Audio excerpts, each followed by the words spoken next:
इस मोड़ से जाते हैं, इस मोड़ से जाते हैं। नमस्कार मित्रों, गुलजार यूँ तो फिल्म बनाने में माहिर माने जाते रहे हैं। उन्होंने एक से बढ़कर एक फिल्में बनाई है, लेकिन उनकी फिल्मों में कहाँ से कविता शुरू हो रही है और कहाँ ख़त्म हो रही है और कहाँ से फिल्म शुरू हो रही है, ये भेद कर पाना बहुत मुश्किल है। वे एक सिल्वर स्क्रीन पर पोइट्री लिख दिया करते थे, जो उनकी फिल्में होती थी। और आज हम इसी तरह की एक फिल्म पर बात करने जा रहे हैं जो 1975 में आई थी और अपनी कथानक और कहानी और प्रेजेंटेशन के कारण जिस तरह से लुक दिया था हीरोइन का, वो कहीं तब की प्रधानमंत्री इंदिरा गांधी से मेल खाती थी। और ये चूँकि फिल्म फरवरी 1975 में रिलीज हुई थी और मई में आपातकाल लगा था, तो लोगों ने इंदिरा जी के कान भर दिए। और तब उनके पुत्र संजय गांधी काफ़ी सक्रिय थे आपातकाल के दौरान, और तब के सूचना प्रसारण मंत्री हुआ करते थे विद्याचरण शुक्ला। तो सब ने मिलकर इस फिल्म का गला घोटने के प्रयास करे और इसमें सफल भी हुए। और यह फिल्म थिएटर से उतार ली गई। यहाँ तक कि सूचना प्रसारण मंत्री जो थे विद्याचरण शुक्ला, मध्य प्रदेश रायपुर के रहने वाले थे, उन्होंने तो इस फिल्म की कई प्रिंटें जलवा दी थी। आज उसी फिल्म की बात करेंगे हम। और चूँकि इस तरह से विवाद में फंस गई थी, तो इसके कथानक और इसकी एक्टिंग और इसकी एडिटिंग, इसकी स्क्रिप्ट और कहानी पर किसी ने ध्यान नहीं दिया। बड़े दो धुरंधर कलाकार थे इसमें, संजीव कुमार और सुचित्रा सेन बंगाल की बड़ी मशहूर और मारूफ हीरोइन थी।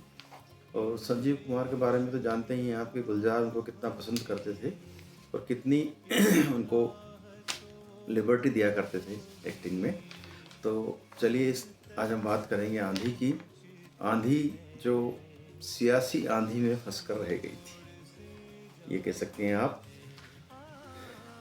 फिल्म का छोटा सा जो कहानी का एक कथानक की बात करेंगे, तो यह एक उभरती राजनेत्री और उसके पति के ऊपर आधारित है।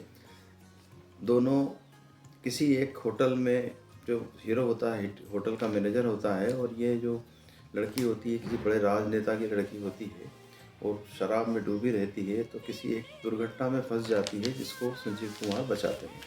और दोनों के बीच प्रेम पनपता है और एक सादे समारोह में विवाह कर लेते हैं। लेकिन विवाह आगे चल नहीं पाता है। चूँकि लड़की राजनीतिक परिवार से थी, तो उनकी राजनीतिक महत्वाकांक्षाएँ थी, उनके पिता की भी थी, तो वो उसे आगे बढ़ाना चाहते थे। और संजीव कुमार चाहते थे कि वो उनकी बस घर में रहे, बाहर के दुनिया से कोई वास्ता न रखे। लेकिन ये हुआ नहीं, ये हो न सका और वो अलग अलग हो गए। अब देखिए कहानी कहाँ शुरू होती है, अलग अलग हो जाते हैं। आरती नाम होता है इस एक्टर का, सुचित्रा सेन का, जो बाद में जाकर के बहुत बड़ी राजनेता बन जाती है। और संजीव कुमार अपना काम छोटा मोटा करते रहते हैं। फिर उनकी अचानक से मुलाकात होती है। फ्लैशबैक में जाते हैं और पुरानी यादों की कसम जो कहते हैं कि बनी रहती है, तो वो यादें फिर से गहराती है। और ठीक वही फ्लैशबैक से कहानी शुरू होती है। कई नाटकीय घटनाक्रम भी जोड़े गए हैं। और देखिए आपकी जब वे मिलते हैं, बार बार मिलते हैं, अब चूँकि पुरानी विवाहित थे वो तो, और प्रेम था ही था, तो फिर बार बार फ्रिक्वेंटली मिलने लगते हैं।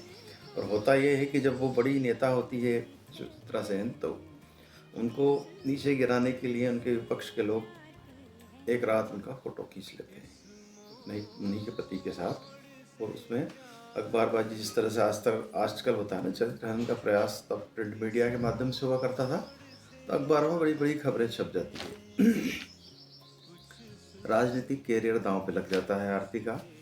तो अब देखिए आरती जो होती है सुचित्रा सेन, कितनी बोल्ड लेडी है कि वो एक भरी सभा में अपने पति को साथ में लेती है और उनसे कहती है कि भाई जो फोटो घूम रहे हैं मीडिया के अंदर, अखबारों में, वो कोई नहीं, मेरे पति हैं और इनका परिचय ये है। इस तरह का एक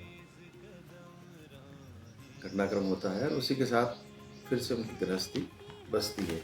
तो इस फिल्म का जो निर्माण हुआ था वो 75 में हुआ था, जिसमें मैंने आपको बताया कि 77 तक डब्बे बंद रही।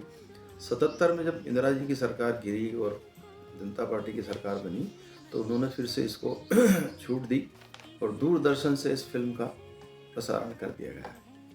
तो अब आइए जरा जाने इस फिल्म की क्या खासियत है, क्यों देखना चाहिए अब इसको आपको।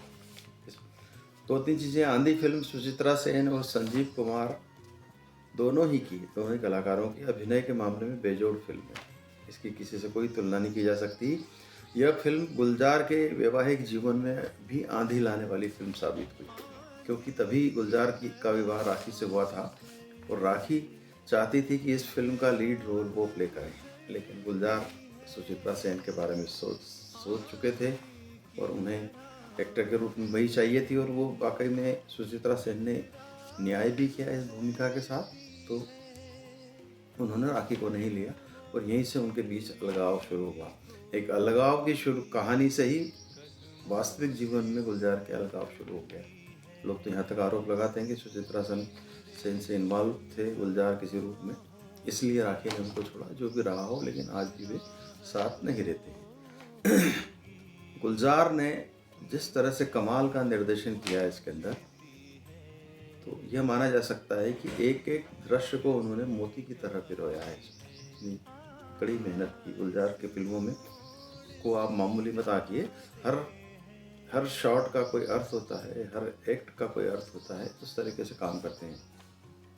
इस फिल्म का एक डायलॉग जो है वो काफ़ी प्रसिद्ध हुआ। संजीव कुमार इसमें बोलते हैं कि ये जो चाँद है ना, इसे पूर्णमासी में की रात में देखना चाहिए, ये दिन में नहीं दिखता है। डायलॉग सुचित्रा सेन के साथ जब बरसों बाद मिलते हैं ना वो, तो एक टहलते रहते हैं बाहर किसी सर्किट हाउस के, वहाँ ये बात होती है। तो सुचित्रा सेन कहती है कि कहाँ आप पाऊँगी पूर्णमासी की रात में, कितनी व्यस्तता है, बड़ी नेता हो गई है किसी देश की वो। तो वो कहती कि नहीं आ पाऊँगी, लेकिन जब वे एक दूसरे से फिर अटैच होते हैं तो बार बार आना जाना लगा रहता है और इसी आने जाने में उनकी तस्वीर ले ली जाती है और उसको स्कूप की तरह उपयोग करते हैं। मैंने आपको बताया शुरू में कि इसके बाद एक जनसभा में आरती भावुक भाषण देकर अपने पति का परिचय कराती है और जन समुदाय को बताती है कि वे ये मेरे पति हैं, और इस तरह से जो उनकी बाजी छीनी जा रही थी विसात के राजनीतिक, वो फिर से छीन लेती है। इस तरह से घटनाक्रम होते हैं। फिल्म में संजीव कुमार का होना बड़ा महत्वपूर्ण है। जेके का चरित्र निभाया उन्होंने बहुत ही सादगी भरा अभिनय किया है। तो दोनों ही के पीक अभिनय था इसमें, और इस फिल्म को फिल्म फेयर के लगभग सारे अवार्ड मिले, मतलब राइटिंग से लेके कहानी से लेके। मूलतः कहानी जो कमलेश्वर ने लिखी थी, हिंदी के बड़े साहित्यकार थे कमलेश्वर, सारिका जैसी पत्रिका के संपादक रहे हैं वो हिंदी साहित्य की। काली आंधी नाम से उनका एक उपन्यास था, उस उपन्यास पे गुलजार ने ये फिल्म बनाई थी। अब हम बात करते हैं गीत संगीत के पक्ष की।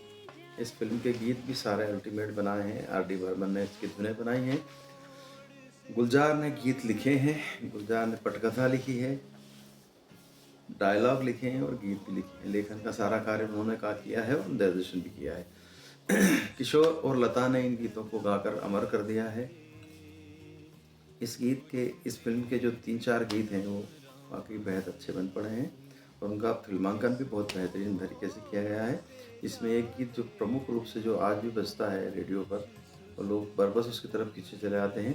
हालांकि इसमें बहुत ही कठिन उर्दू शब्दों का इस्तेमाल किया है गुलजार ने, लेकिन धुन इतनी सरल बनाई है आर.डी. ने कि लोग भले उनके अर्थों को नहीं समझते हों, इन गानों को गुनगुनाते हैं, इनकी तरफ खींचे चले आते हैं। इसमें एक गीत तो ये है कि इस मोड़ से जाते हैं कुछ सुस्त कदम रास्ते, कुछ तेज कदम राहें, पत्थर की हवेली को शीशे के घरौंदों में, तिनकों के नशे मन तक इस मोड़ से जाते हैं। बड़ा क्लिष्ट लाइन है इसमें, तिनकों के नशे मन से आंधी की तरह उड़कर एक राह गुजरती है, शर्माती हुई कोई कदमों से गुजरती है, इन रेशमी राहों में एक राह तो वो होगी तुम तक जो पहुंचती हो इस मोड़ से जाते हैं। बड़ा भावुक तरीके से गीत लिखा है और जो पति पत्नी के बीच में जब मोड़ से बिछड़ते हैं, रास्ते अलग अलग हो जाते हैं, उस भाव को प्रकट जब फिर से पुनः उनकी ज़िंदगी में आती है संजीव कुमार की सुचित्रा सेन, तो फिर संजीव कुमार गाते हैं कि तुम आ गए हो, नूर आ गया है, नहीं तो चिरागों से लो जा रही। जवाब में लता मंगेशकर कहती है सुचित्रा सेन की आवाज़ के लिए कि दिन डूबा नहीं, रात डूबी नहीं, जाने कैसा है ये सफ़र, ख्वाबों के दिए आँखों में लिए वहीं आ रहे थे जहाँ से तुम्हारी सदा आ रही थी। तो गीत बहुत ही अच्छे बन पड़े हैं, इनको सुनिए, गुनगुनाइए, पिक्चर भी फिर से देखिए और इस संदर्भ में देखिए कि राजनीतिक बदले के लिए किसी फिल्म को कैसे डब्बाबंद किया जाता है। किस्सा कुर्सी का भी इसी तरह से घटनाक्रम हुआ था आपातकाल में, लेकिन ये फिल्म तो सीधी सादी थी। केवल इसमें हुआ क्या था कि जो सुचित्रा सेन का गेटअप था वो तारकेश्वरी सिन्हा और इंदिरा गांधी से मेच खाता था, साइड के बाल को लेकर के। तो बस वहीं से पकड़ लिया और आपातकाल में तो जिस तरह की दादागिरी थी उनकी, उसको बिल्कुल बंद कर दिया गया। गनीमत है कि गुलजार को जेल में नहीं डाला गया, संजीव कुमार पर कोई मुकदमा नहीं हुआ, सुचित्रा सेन पर नहीं हुआ। आज के हालात होते तो शायद ऐसा हो भी सकता था। आज बस इतना ही, नमस्कार। तेरे बिना जिंदगी भी, लेकिन जिंदगी तो नहीं, जिंदगी नहीं, जिंदगी नहीं।